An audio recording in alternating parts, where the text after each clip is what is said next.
Stefano Marcon, neo presidente della provincia di Treviso, quindi ora insomma dopo aver festeggiato la vittoria si comincia a lavorare da dove?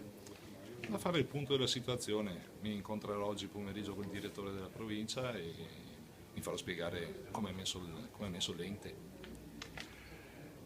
Appunto che ruolo può avere questa nuova provincia con questa nuova forma istituzionale? È un ente al quale sono rimaste delle competenze proprie accompagnato da scarsissime risorse. Bisogna capire se nelle volontà di chi legifera, di chi governa, vi sia la volontà perché questo ente abbia le risorse per far fronte alle chiamate delle competenze delegate.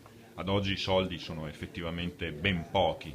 Sì, così dicono. Ripeto, oggi prendo consapevolezza dello status quo. Qualche priorità però ce l'ha già in mente?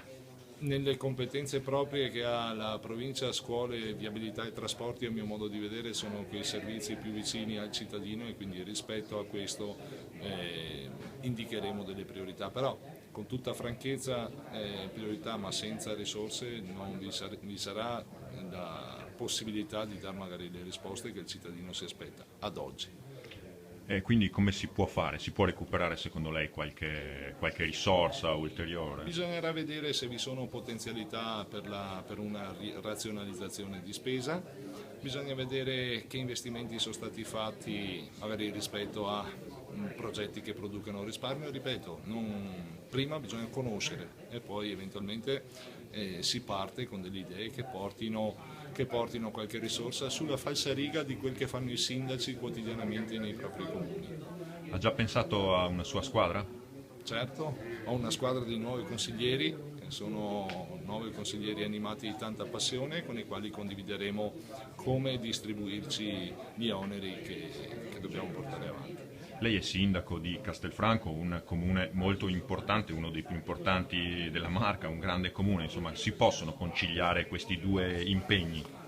Si devono consigliare, la norma ti dice così e quindi faremo di necessità virtù e vedremo di dare le risposte che i cittadini attendono. Certo, a mio modo di vedere è una norma sbagliata perché fare il sindaco impegna, fare il presidente della provincia impegna, ma così è, quindi ci atteniamo alle regole e cercheremo di fare di tutto per cambiarle.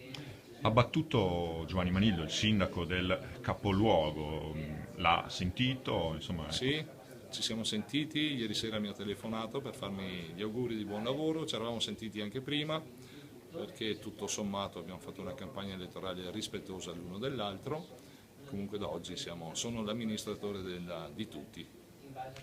85% quasi di votanti, secondo lei è una percentuale sufficiente, comunque confortante, oppure si aspettava, come dice qualcuno, di più, insomma, giudica un'affluenza troppo bassa, considerato che votavano appunto non i cittadini ma altri amministratori, sindaci e consiglieri Guardi, no, comunali. penso sia una buona affluenza. Per quel che concerne la parte della Lega, ad esempio ieri ricordo che c'era in coincidenza l'appuntamento di Pontida e quindi qualcuno non ha fatto in tempo a venire a votare per andare a Pontida. Io credo che l'85% sia una percentuale buona, indipendentemente che il corpo elettorale sia un corpo elettorale qualificato.